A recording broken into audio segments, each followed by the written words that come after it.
Welcome to WFPC Podcasting, your local source for the heart and history of Pike County, Indiana.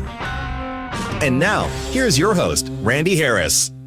Welcome to WFPC Podcasting. This is a weekly look at news, information, and the people in and around Pike County.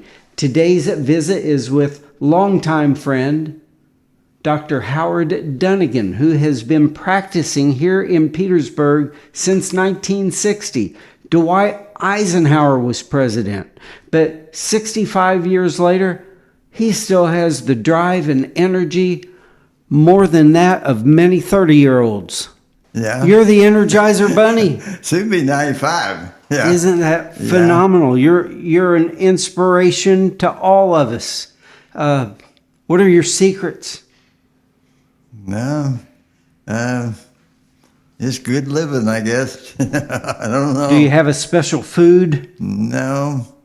I don't eat I don't drink and I don't smoke and I don't date girls that do? No bad habits, yeah. I don't know.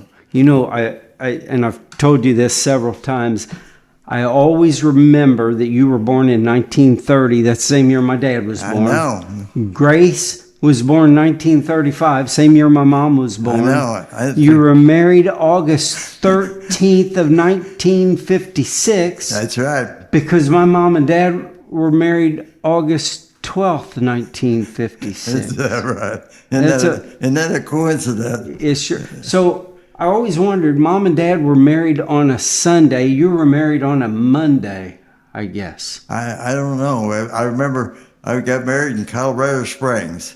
Weddings were a little different back then than they are today. Not quite the splash they are today, are they? What's that? A wedding is a different process today than it was then. No.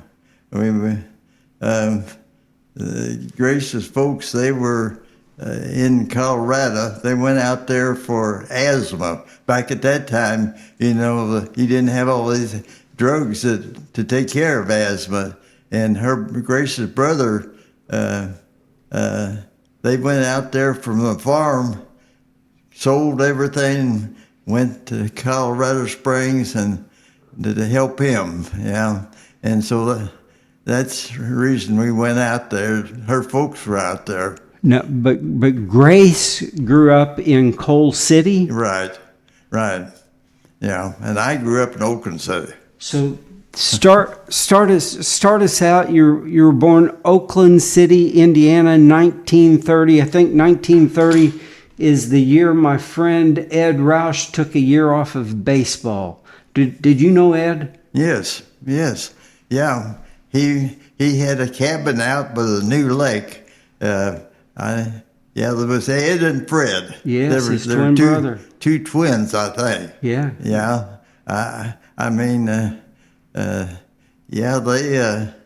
They bought a new Ford every year, I remember. Yeah. Really? Yeah. Well, they had, he always told me his secret was a tip from Ty Cobb, and Ty Cobb being from Georgia. Ty Cobb had Ed invest in Coca-Cola, which was made in Atlanta. Oh. And I think he probably made as much on that as he did playing baseball. Yeah, well, back at that time, Fred would buy a new Ford every year. Of course, he had a good income. I don't know. What did Fred do? That was before my time. I don't know. I remember he lived on Main Street in Oakland City. Well, now Ed lived on Main Street in Oakland City. Yeah. And I think Fred was maybe a block or two over. I'm not sure. I was at his house. Yeah, I'm not sure, but I know one of them lived on Main Street. I'm pretty sure. That was Ed. Yeah. Okay. And Fred was a couple blocks over. Yeah. Okay. So Oakland City, Depression, 1930s. You were born pretty much at the beginning of the Depression. What was Oakland City like in your childhood? Well, I just remember back in it's like 36. We go to town every Saturday night. We didn't go anywhere, only Saturday night, and then we'd go to church on Sunday. And we lived out in the country there. And Dad contracted drilling, and so he was gone most all week. And so Mom and I lived out in the country. We had cattle and hogs, and we butchered, I rode a school bus, but my brother, he walked to school, to one-room school. Your brother Gerald, he was 10 years older. Yeah, he was, almost. Yeah. But you were very close brothers. And yeah, we were. Yeah. And you remained close his whole life. Yeah. The day he passed away, I told him, I says, I never did thank you for fixing my teeth. And he passed away that night. But he told last thing he told me, he said,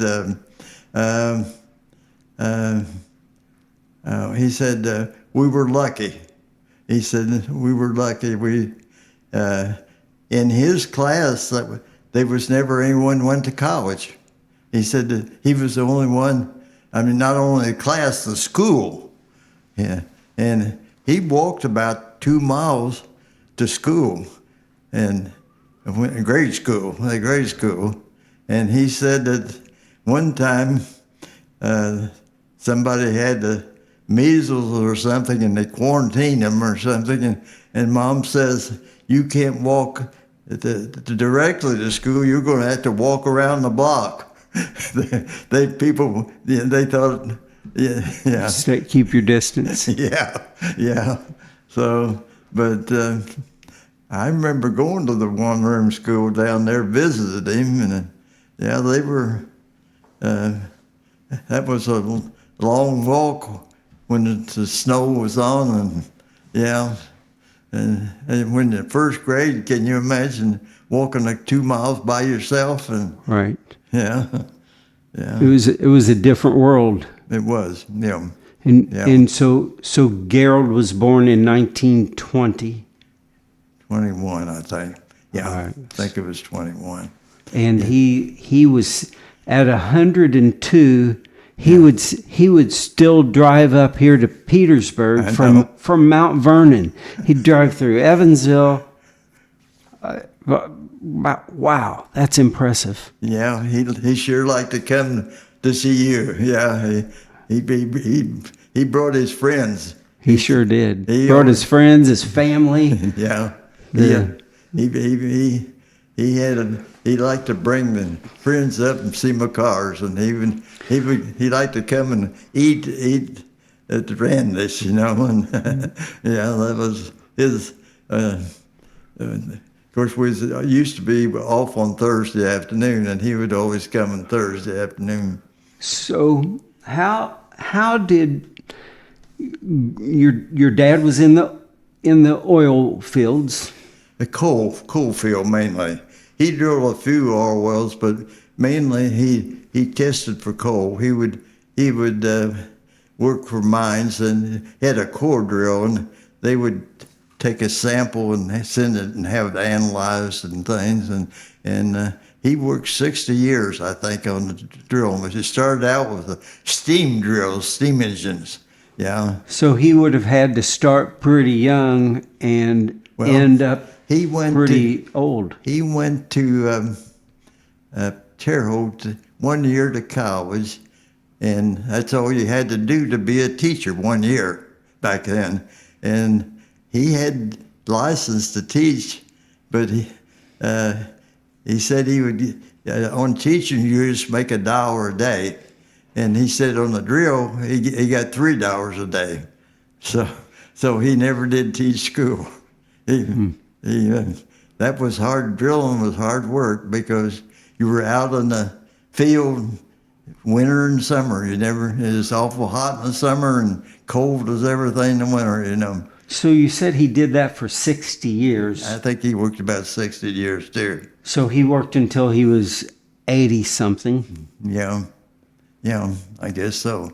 He passed away at 85 or something, but he worked about. And that's physical work. And you're not kidding.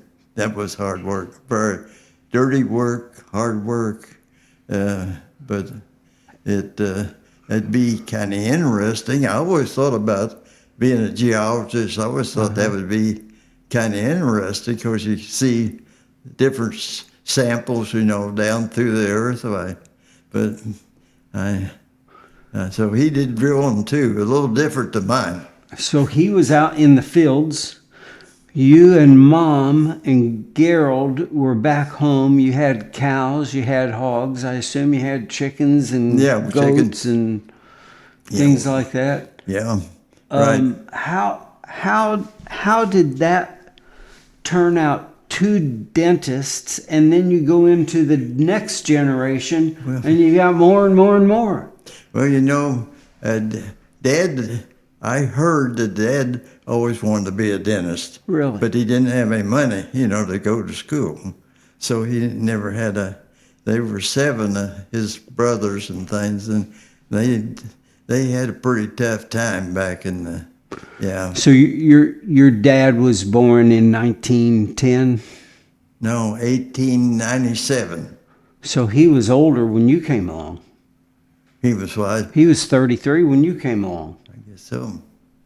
Yeah, 1890. Yeah. Okay. Yeah, I guess so. Mm-hmm. Yeah. And he grew up where? He grew up in Coal City. Your dad grew up in Coal City too. Yeah. He in the country on the farm. Yeah.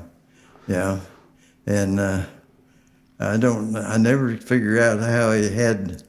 We never could figure out how he had enough money to go to college one year, but it was pretty tough going, I guess, back then. In late teens or? Yeah, right. Yeah. Some reason he didn't have to go to World War One. I don't know. I think it was over about time he was ready.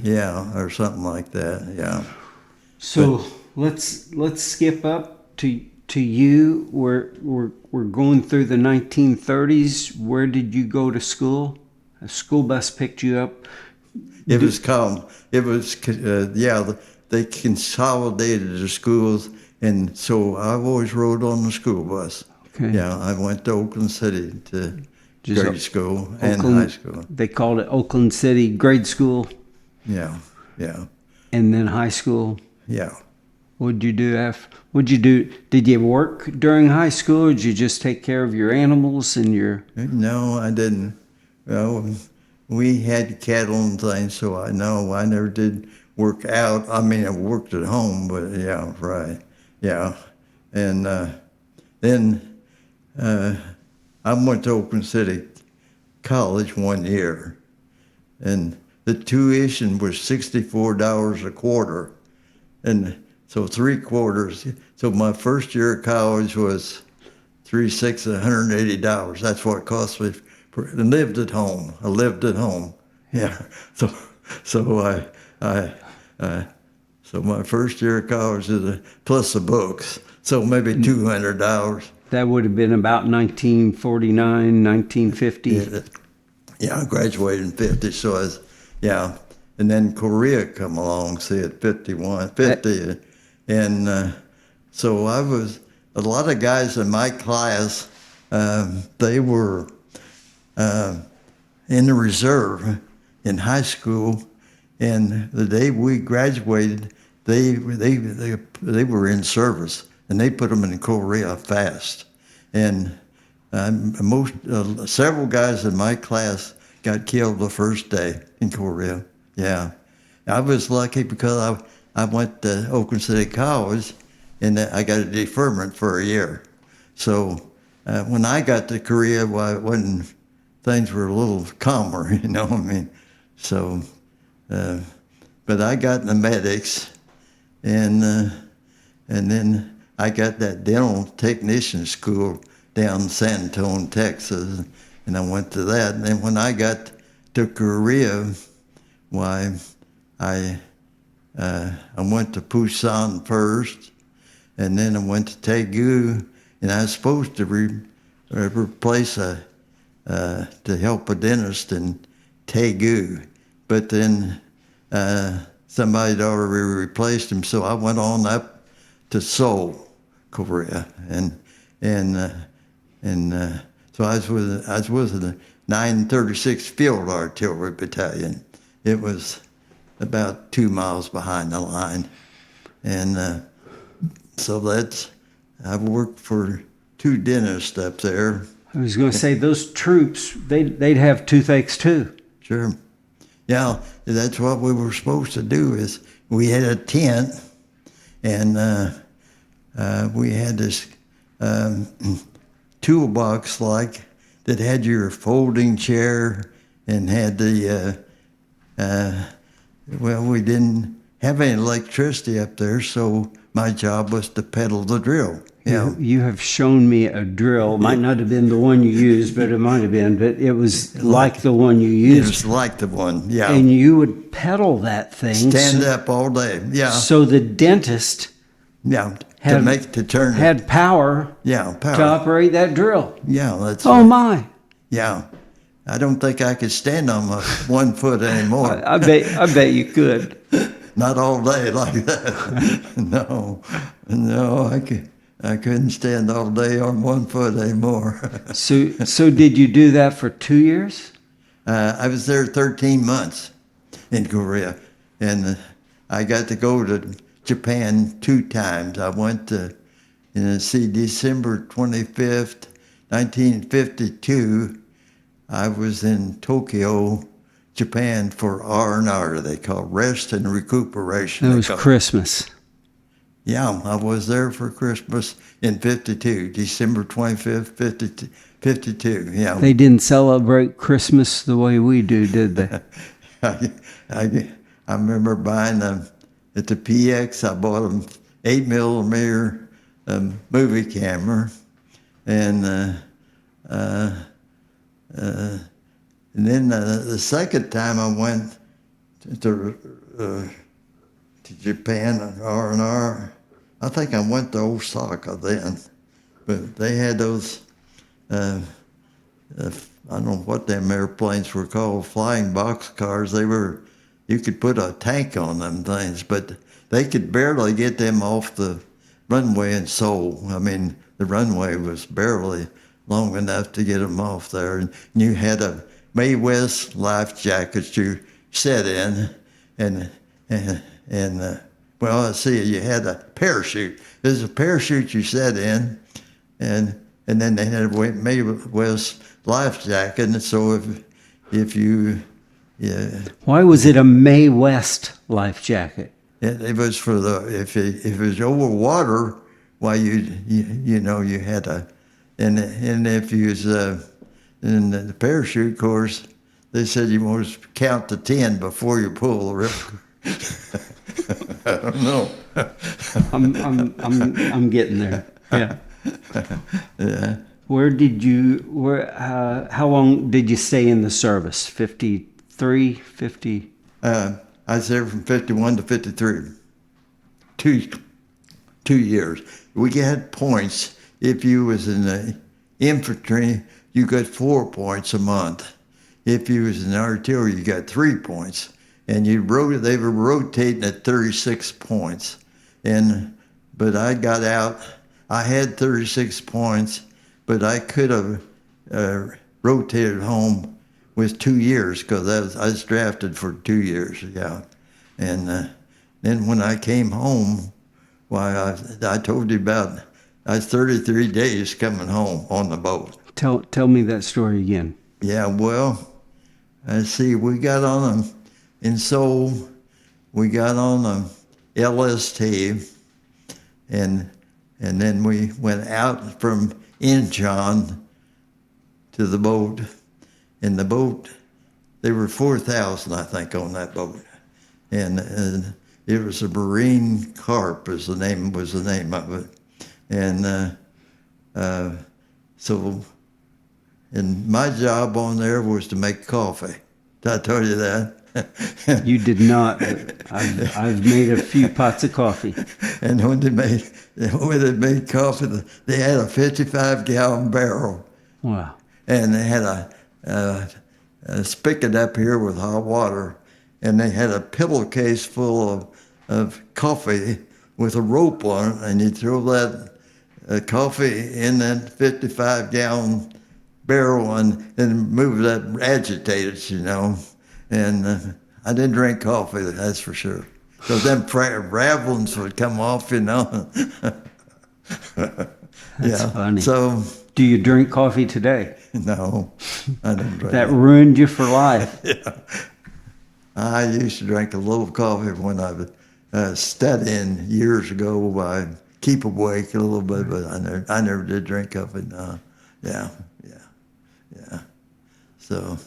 So you're on that boat ride for 33 days to get we had home. Hawaiian soldiers, and we stopped in Honolulu and let the Hawaiian soldiers off, and we was there a couple of days. The hula girls were meeting us there, Right. and I don't. And then what was good about it, I remember hadn't had any ice cream for, a couple of years, and I got ice cream and went to a pineapple factory or something, and they had you could instead of a water fountain, they had pineapple juice. You could just drink out of there, yeah. And I rented a car in Honolulu for a day, I guess, and me and 3 or 4 others, and convertible. I guess it was a 56 Chevy convertible, and we drove around the island a little bit, and I bought an alligator billfold, which I still got, yeah. But then we went on to Panama Canal, and we had Pan American soldiers. So we let Pan American soldiers off, and then we went on to San Juan, Puerto Rico, and we had Puerto Rican soldiers, and we let them off, and then we came into New York, yeah. But I was going to tell you, when I got on that boat, down there in the Panama, it was hot as everything, I was going through there. You just sat and I asked them if they had a dentist on board, and they said, didn't have a dentist, but I said, I have been cleaning teeth over here in Korea. I'd like to, got some friends want their teeth cleaned. He said, well, one condition says you clean my teeth first, he said. So it was downstairs in the air conditioned, so that was pretty neat. I had my dental clinic, and I wasn't a dentist. But You were an aspiring dentist. Yeah. So yeah. So I'm coming to New York, and then I started Evansville College when I got home. Evansville University now, it's Evansville College. And I got the GI Bill. See, I got $130 a month. So that helped you pay for it. Yeah, it did. Yeah, tuition at Evansville was $130 a quarter. So that'd be 3 months. So, and I got $130 a month. So I could take, and Dad would give me $20 a week. And I could take a $20 and I could buy a meal ticket to Student Union Building for a $5. I could get it for $4.50. So I'd get a meal ticket at the Student Union Building, and then I'd get a room. They didn't have dormitories down there for me, so I get a room for $5 a week, and I had $10 left. You were doing okay. Yeah, I was just okay. Yeah, and so. Thanks for watching WFPC Podcasting. Let's take a quick 60 seconds to hear from our episode sponsors. Real estate is local. It's your most valuable asset. If you're buying or selling, you want a seasoned professional who knows the ins and outs as well as the community. Clicking a link with a bunch of data and being directed to someone you'll never see is not local. At Harris Real Estate, we're right here. We have the data, but we also know the community, and we want to help you. Harris Real Estate has listed and sold hundreds of properties right here. Harris Real Estate, 812-380-1065. When you wash your vehicle on a regular basis, there are many advantages. You're easier to see, you preserve the life of your vehicle, help maintain its value, protect its paint, prevent corrosion, and it just looks better. It only takes 6 quarters or your credit card to get it started. Stop by Petersburg Car Wash today. Petersburg Car Wash, home of the springtime yellow Mustang. 401 South 9th Street, Petersburg. Keep it clean. So what years are we? 54, 55, 56? I see 53. I see, yeah, 53. I come home in about August 53. Started at Evansville College, September when it was, 53. And then I was on pre-dental down there. And so then in 56, I got accepted to dental school at St. Louis U. Mm-hmm. And so then that was four years of dental school. So 4 years pre-dental and 4 years dental and 2 years now, 10 years. Wow. So that brings you up to 1960. Yeah, that's up to 60. Yeah. Yeah, I came here in June 20th in 1960, and Dr. Elbert and Dr. Kidd, and there was a Jack Engelman. Jack was a dentist here about a year, and he went to Indianapolis, and so he was leaving, and so Dr. Elbert owned the building, and so I paid $75 a month rent, and Dr. Kidd was in there. He was the optometrist in that medical arts. You own it now, don't you? Well, I did. I've sold it. I've since sold it. Oh, I didn't know. Yeah. Uh-huh. Okay. Yeah. Okay. Yeah.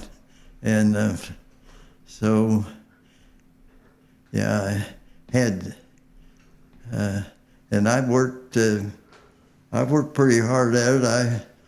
I don't know.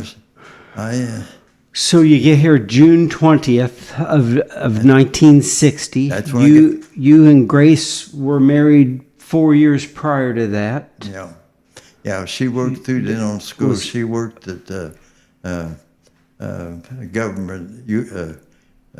And that was in St. Louis? Yeah, St. Louis, yeah. So she worked 4 years, yeah. Was Greg born yet? In 2 years, yeah. Yeah, he's born in 58. All so, right. 2 years. Danette wasn't born yet? Was Danette born here? Yeah, right, yeah. She born in 62, yeah. And we couldn't hardly find a place to rent at that time, but the limestone up on Main Street there on the right, we lived there a year. We rented that a year, and then Hugh Dillon got that federal judge shipped in Indianapolis, yes. And he moved to Indianapolis, and so that house was for sale, and they wanted $22,500 for it, and 3 acres there. So I didn't have but $2,500 is all I had, so I gave my $2,500 and borrowed the $20,000, 6%, $100 a month interest. But I paid for it in a year or so because I worked. I worked about 14 hours a day till 68, about 68, I guess. And then I kind of started about 12 hours then. You were a workhorse? And you worked pretty much every day. And somebody calls you up, Doc, I've got a toothache. You just got home. But you go back in because That's what it was back then. Yeah. You've got the heart of a servant. Huh? You've got the heart of a servant. Yeah. We got $3 to pull a tooth. Normally, I'd get 4 if I go in 3 in the morning or something. Yeah.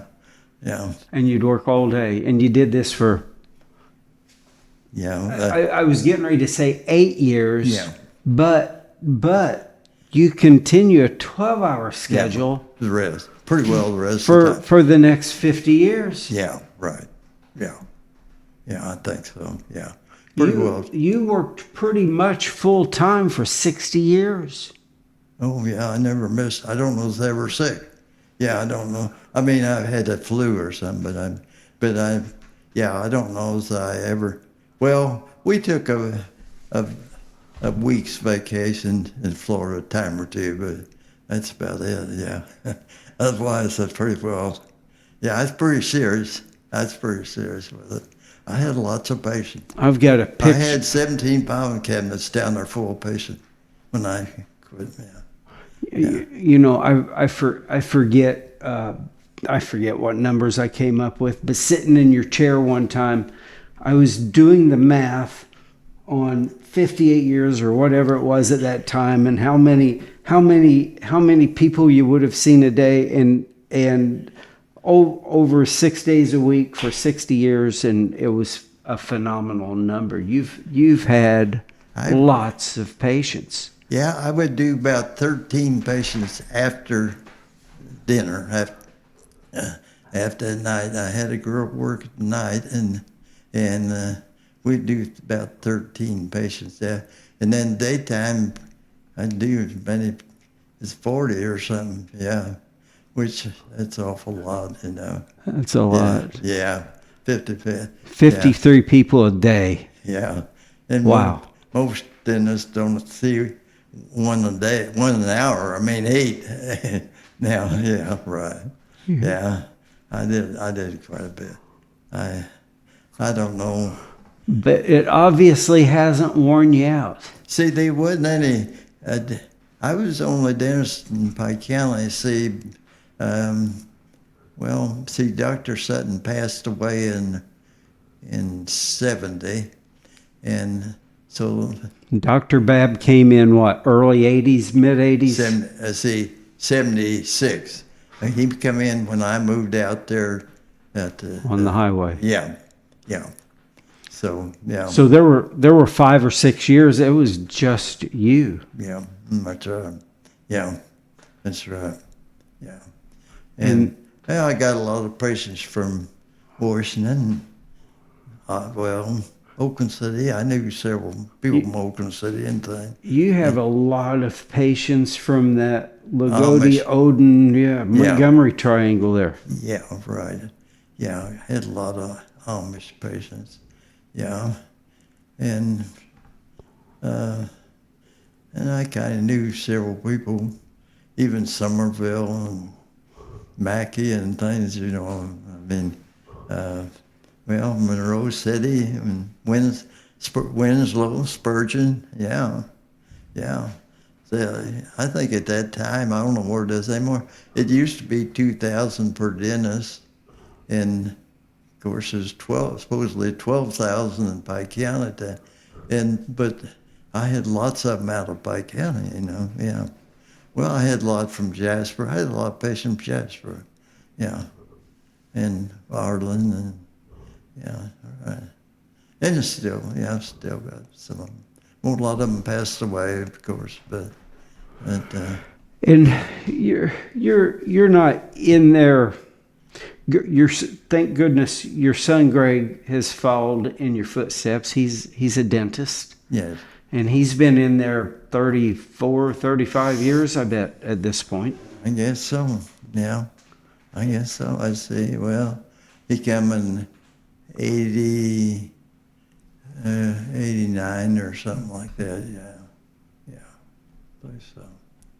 So, but you're not in there with patients every day, but you go in and you still I kind of do the help on the lab work and things like that, you know. And I went out there a while ago, patient from Winslow, a partial, and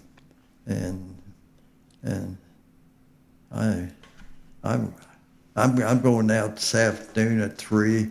His assistants couldn't be there or something. And when you do a crown, you have to take impressions, and there's 2 things you mix at the same time. One is a light-bodied impression material, and the other is heavy, and it's pretty hard to mix 2 things.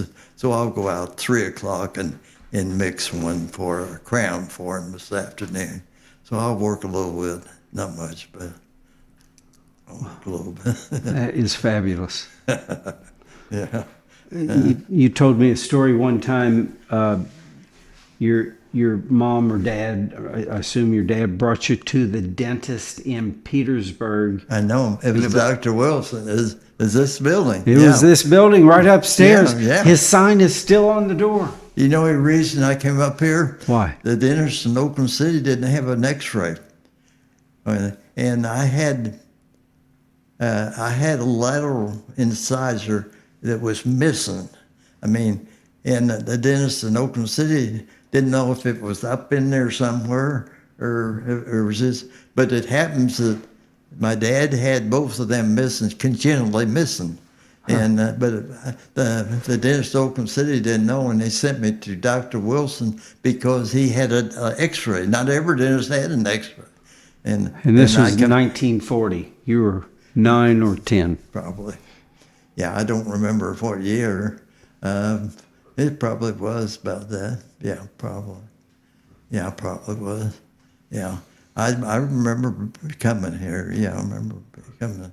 I forgot what his name, but Dr. Wilson's who it was. Well, we saw you and I went up the stairs one time. His name is still on the risers going up the stairs. Yeah. Dr. Wilson. Yeah. We get up to the top, and his painted sign is still in the glass. Is it on the glass or something? Yes.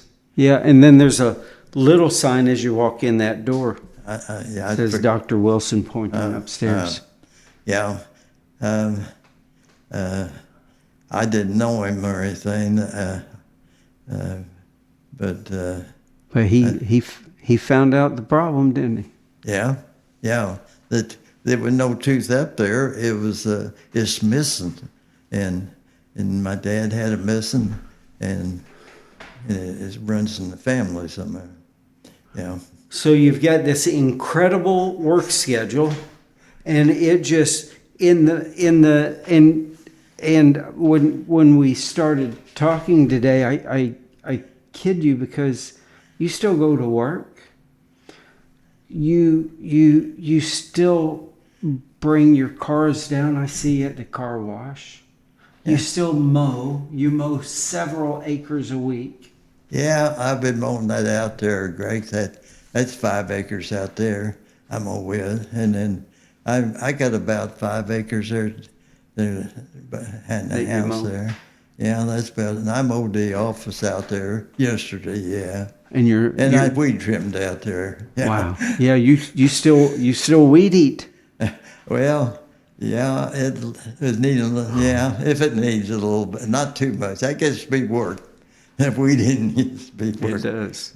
Yeah. But if it's too hot, I'm not too good. Yeah.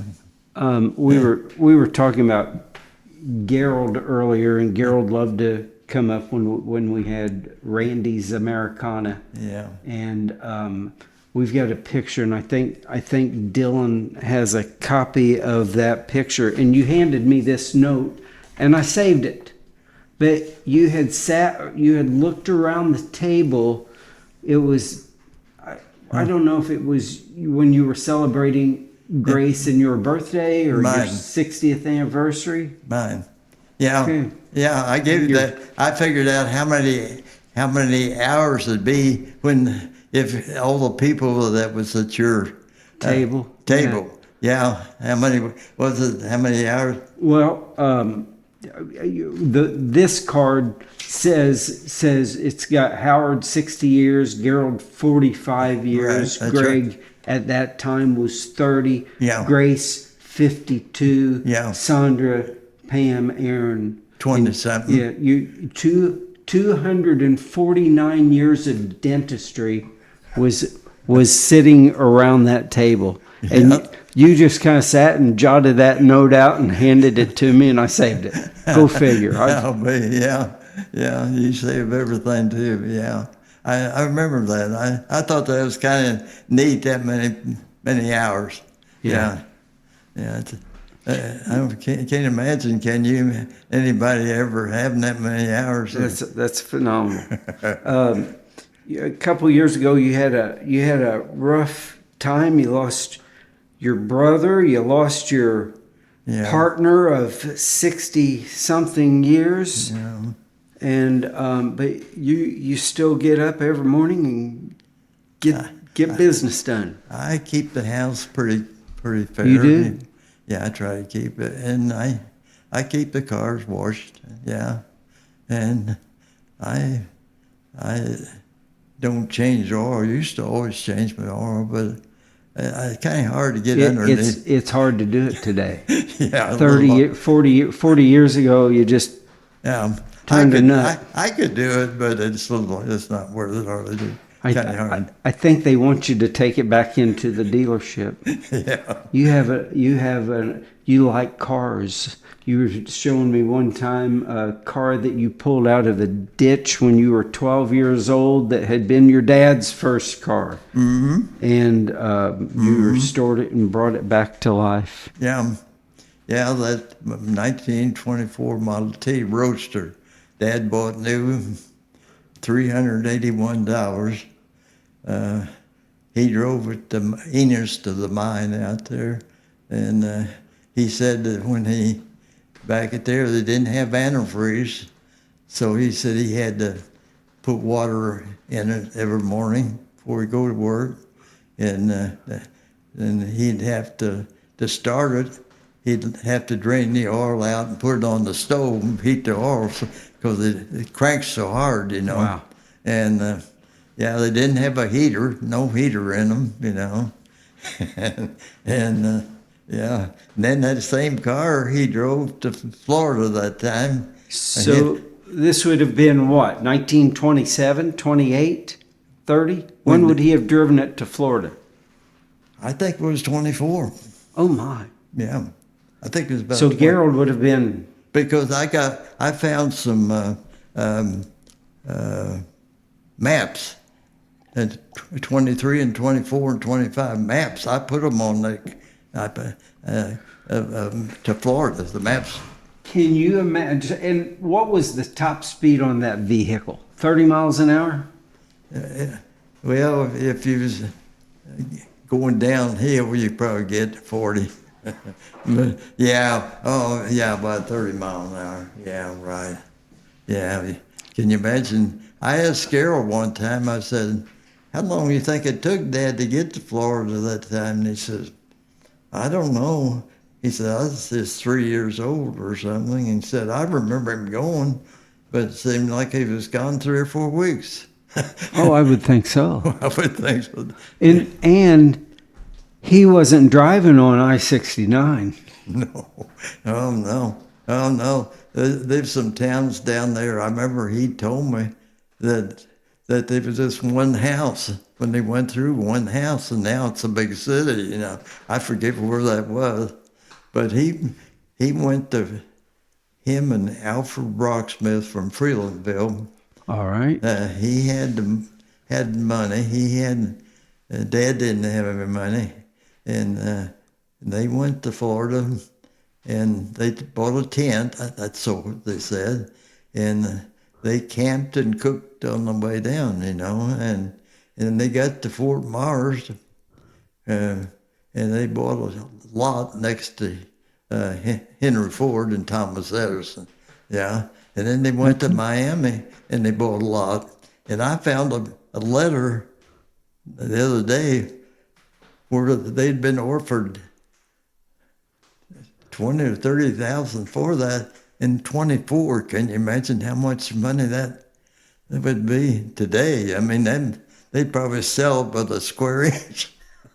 Yeah, I don't know where it was at, but it was close to, yeah. I didn't know anything about it, but that'd be some trip when that'd be a lot of gravel, a lot of dust, Dad rain, going up mountains. He backed up Mount Eagle, he said, because the Model T don't have a fuel pump, see, and the gas don't run uphill. And not only mountains you backed up hills. I mean, if a hill was very long, like Slickham Hill down here, that's where my grandmother lived. It's right off that interstate. It curves, and you can't get a run at it. And they had to back up that, I think, Slickham Hill. Did you ever hear of Slickham Hill? No. Yeah, it's between here and Oakland City. It's just yeah. Well, Model T didn't have. See, they didn't have. You didn't have a starter with extra equipment, you know, and demountable rims was extra equipment, and if you had a flat tire, Dad said he was coming from Terre Haute one Saturday night, and he said, where Gil Hodges Bridge out there, they had a ferry there. And he said he got on that ferry and with the car and went off the ferry, and there's a big mud hole there.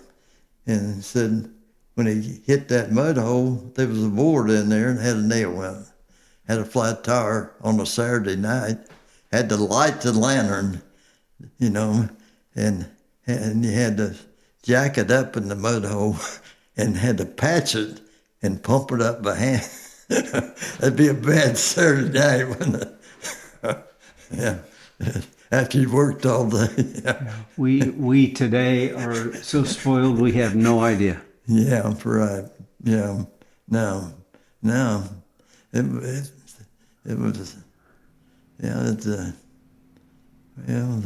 This community has changed a little bit since you moved here in 1960.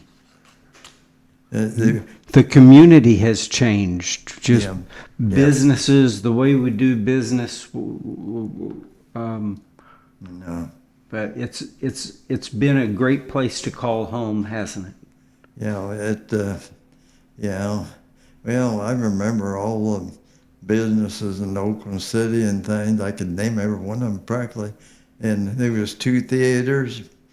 There was a popcorn place. There was 3 hardwares. There was a dozen grocery stores. One on every corner. Yeah.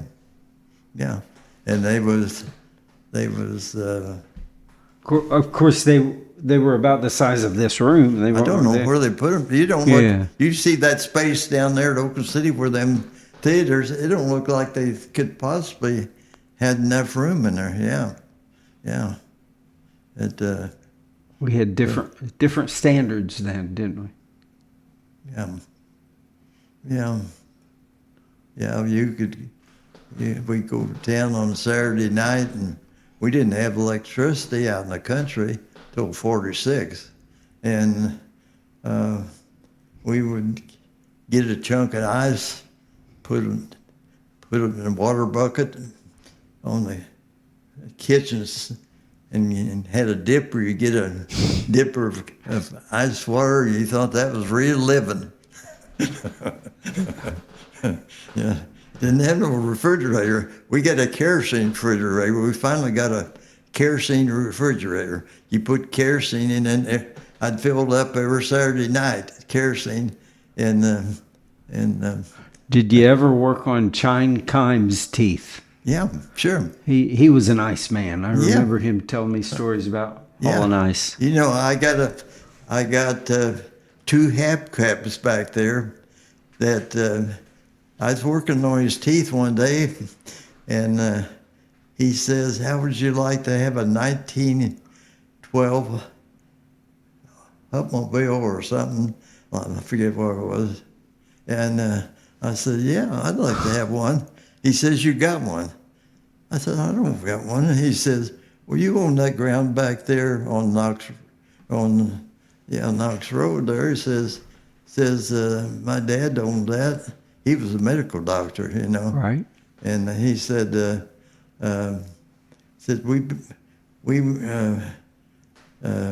went swimming or something to the river, and he said that the brake went off and they busted the radiator on that, and we just took the horses and pulled that and put that car in a ditch back there. And I told Bill Traylor about it. I said, you got a metal detector from the city, it's a good one, I says, could you come back there sometime and see where that car is? And I'm going to tell the car club. And he went back there and put a couple flags, and we dug it out. And I got some brass, I found the brass hubcaps, but probably most of the body was wood anyhow, and it rotted. So it was, kind of. I remember he used to drive for Carl Gray. He used to be, his wife she worked at Citizen Bank. Edith? Yeah, didn't you remember? I remember. I worked everybody on Main Street, everybody Judge Nixon and all up through the Heilman, George Heilman, the bank, and Carl Gray. I'll never forget Carl Gray. I don't know if I should say that. He says that I was had this case, and says everything was real dull and everything. He said I just jumped up to the real fast and yelled real loud and said I swallowed my teeth, false teeth. He would do anything for. He was very animated. And I made him teeth. Yeah, I remember making him teeth one time. Yeah. You mentioned a few minutes ago the car club. You're still very active with the car club. When is your car show coming up next? I'm not sure. We'll go over that well. They usually drive the cars over there. The car club racing drives over there. I don't know. I talked to Gene, called me a while ago. Gene wasn't feeling very good, so he's not going to be able to go. But we don't have a good car club like we used to. A lot of them passed away, jack pipes and all. There's several now. So, it's what do you have lined up for the rest of the day? I got to go back out there at 3 o'clock at the office. Going back to work. Help Greg mix that. Will you mow and weed eat tonight? Probably not. I don't think so. I don't want to get dirty today. Right. Good. Doc, we so appreciate you and appreciate all that you've done for this community, and we appreciate your attitude. Thanks for joining us for this program of WFPC Podcasting. The program is brought to you by Harris Real Estate and Petersburg Car Wash. Please like the podcast and share with your friends so more people can hear about WFPC. You may find WFPC Podcasting on our website, Spotify, Apple Podcasts, and wherever you listen to your favorite media. Join us next Friday for another WFPC podcast exploring the people, information, and news right here in Pike County. See you next week. Welcome to WFPC Podcasting, your local source for the heart and history of Pike County, Indiana. From back roads to town centers, we bring you the voices, stories, and news that shape our community. Join us on this journey through the past, present, and future of Pike County, Indiana. Tune in next week for the next episode of WFPC Podcasting.